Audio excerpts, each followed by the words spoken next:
Hey guys, what's up? Welcome back to a video, and today I'll be doing a little review video on these Tattu R line, and these are the 1300 milliamp hour 95C version from Tattu. Obviously they reached out and sent these to me, and I was looking for a new battery because I had been previously flying these Turnigy graphene here. Let's see, I had 5, had these for quite a long time here, and these are the graphene 1365C version from Turnigy and Hobby King. So, you know, they're pretty old, and basically I was just looking for a new battery, so they sent these in to try. And right off the bat, if we take a look at the size, well, first of all, the cables come out the other way, but let me get one here. The balance lead that it comes with is quite a bit shorter than the Turnigy's, as well as the main input lead, so that could be good or could be bad. It'll shave a little bit of weight. However, I found on some of my quads, like this beast here, I had a little bit of trouble getting the balance or the main lead to go to the connector, so that could be an issue. And overall size, they are just a little bit smaller than the Turnigy there. However, these have the plates in them for extra protection. If we take a look at the weight, let's get the scale here. I know you won't be able to see it on camera most likely. Oh, if I hold my hand there, you can. Right there, these are 173 grams. Most of them are 177, I believe. Yeah, that one's 177 there. And these R lines are about 165, so they are about 10 grams lighter. However, that may be, I'm not sure if that's due to overall cell capacity or because these are said to have little plates in between them for extra durability, so that could be where it's from, as well as the extra length on the wires here. Now the R lines also do come with a little protective cover that you can clamp on the balance wires, so you don't that'll protect them. But I found that because when I plug in my batteries, I usually put the lead in between the two power wires like that to keep it out of the props. I found that it doesn't let it with that little big connector, so I just kept those off. So I'll do a real quick line of sight and FPV test. Obviously I've flown these a bunch, but I'll do a live one for you here. And once again, the quad I'll be using is the Beast X with the Brother Hobby Tornado T2 motors, the 2206 2300 kV, Gemfan Flash 5152 props, DYS XSD 20 amp ESCs, X-Racer V 3.1 flight controller in there, and I'll be using a GoPro Session 5 and my Tyrannus and Quantum goggles. So let's get to that. Okay, got the R line on the Beast X all ready to go for some line of sight here. So, just take it up. So right off the bat, when I first flew these, I just thought immediately that they had more punch and power than my Turnigy graphenes that I was used to. They just feel more responsive. And it's the exact same quad, exact same props I was flying before.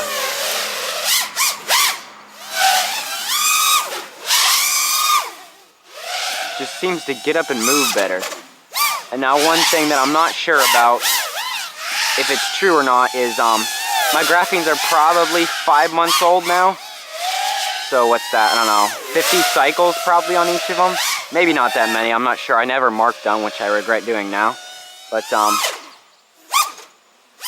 not sure if that's just these batteries being new and the graphenes being old. But these definitely have more pop to them. And they're a little bit lighter. That probably doesn't make a difference, but yeah, it's nice. Let's do some full throttle and just see how they hold. Here comes full throttle. Full throttle. I don't know, was that like 10 seconds full throttle? And I didn't really hear the motors slacking down too much.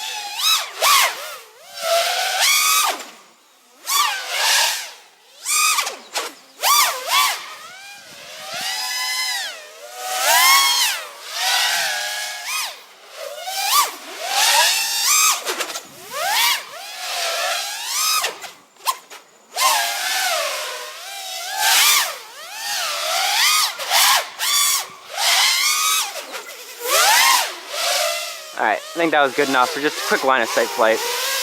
I don't want to make this video too long here, but it definitely does have more in it. That was actually a 2 minutes flight there, but I'm getting the same exact flight times on my Turnigy graphene as these, and just something to look at.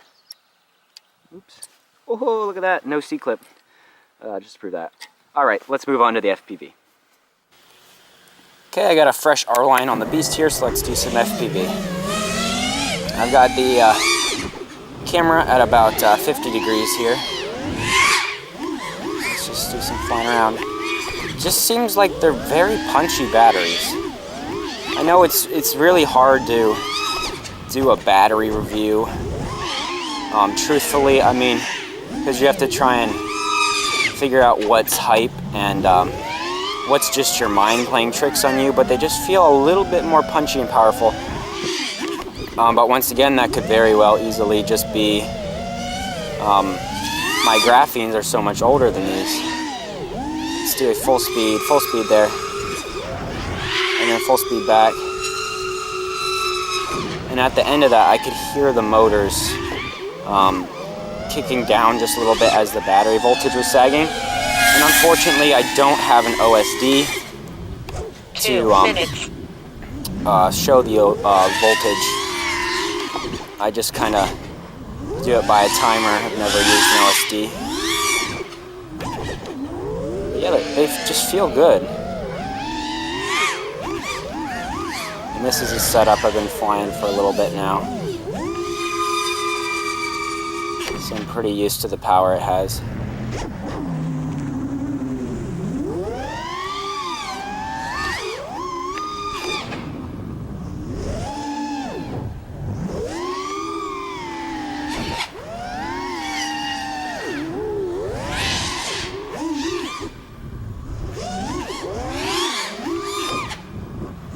I'll just fly a full battery here since it's just fun to fly. And I don't get that much time to fly normally. I'm so busy.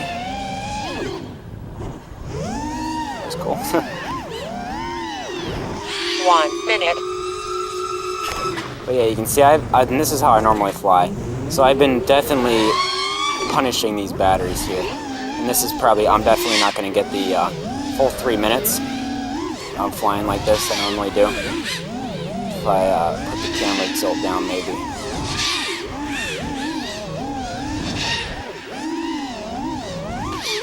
Alright, I guess that was good enough, so let's bring it in here. 30 seconds. Oops. Alright, so we're back after that quick flight testing of the R-line. I believe it was this one. Yeah, I just flew this FPV. Or no, that was the line of sight. This was the FPV one. It's quite a bit warmer. It's warm, but it's honestly not hot at all, and nothing to be concerned of, I think, because batteries are going to perform a little bit better if they are a little bit warm. You don't want them to get burning hot, obviously, because that can damage the cells, but that's plenty fine, and that's just as warm, the same temperature that my graphenes get to, the Eternity ones, for that after a hard flight. And now I have been flying these for about 2 or 3 weeks. This battery has 5 cycles on it. This one has 8, although I just flew it, so it now has 9. I just have to mark it down. This one's still fully charged, and this one has 7 because I also flew that. Yeah, almost about 20 packs through altogether of these, so I have been flying them for a little bit, and I do have to say they seem like they do have a little bit more punch. But once again, I can't figure out if that's because these are just older, and I honestly have no idea how many cycles I have on these. Maybe, I don't know, anywhere from 20 to 50. It's a total guess because I never marked them down. But I do have 5 of them, so I fly them less often per battery, so it might be on the lower end of that number. So overall, for a recommendation, I'd have to say, I mean, these, I believe I got these for, I think they're about $28 now. However, the Tattus, depending on where you get them, sometimes they're about $30, but most of the times they're about $35, I believe, straight from their website. But that does include free shipping on these, and from Hobby King, most of you know Hobby King shipping is always quite expensive. If you get these, if you manage to get them from the US warehouse, however, never in stock, you can, I believe, get about $9 shipping, but if you order them from the international, it's going to be like $20 to $40, so that does bring the price up. So I think these are definitely, I would not recommend these as a beginner budget option, definitely, because if you're just starting or you just don't have enough money for them, you're not going to notice the power. I don't think it's worth it just to get that little bit of an extra edge. I'd probably say something like the China Hobby line. I personally have never flown them, but I know Kebab FPV has, and he recommends them quite highly for what they are. So I think that's a good beginner battery. And then something like the Eternity Graphene is a good medium high to advanced. And then if you really want to go nuts and you really need that extra bit of performance, maybe something like these Tattus, but I definitely wouldn't recommend them for something like more of an entry. And obviously I have been running them on these flashes here, the Gem Fan props, as well as the Emax Van, which isn't really out yet, and the DAL Cyclone 5050 video coming this soon. So not low amp draw props, so I've been really putting these through, and they've held up just fine for me in terms of heat and power throughout the flight. And now one thing about the graphene batteries, whether you believe they're actual graphene or not, they sort of hold their voltage. If you looked at a scale, say this was full voltage up here, they kind of drop down real slow and then just plummet.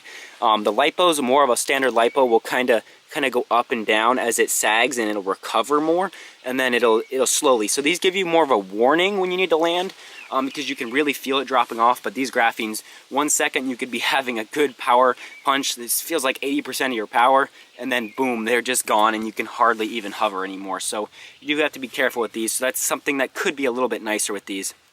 However, these normal lipos, if you are running a race where you are able to maintain full throttle or very high throttle the entire time, you probably will notice a sag on these more. But unless you're someone like Night Fury who's really, really good at racing and you can sustain that full throttle, I don't think you're gonna have to worry about that. So yeah, that was the end of the video. There will be a link down below to Tattu's website if you wish to check these out and see their specs, and if you wish to purchase them. Thanks again for sending them in. Please subscribe if you aren't already, and I will see you in the next video. Bye.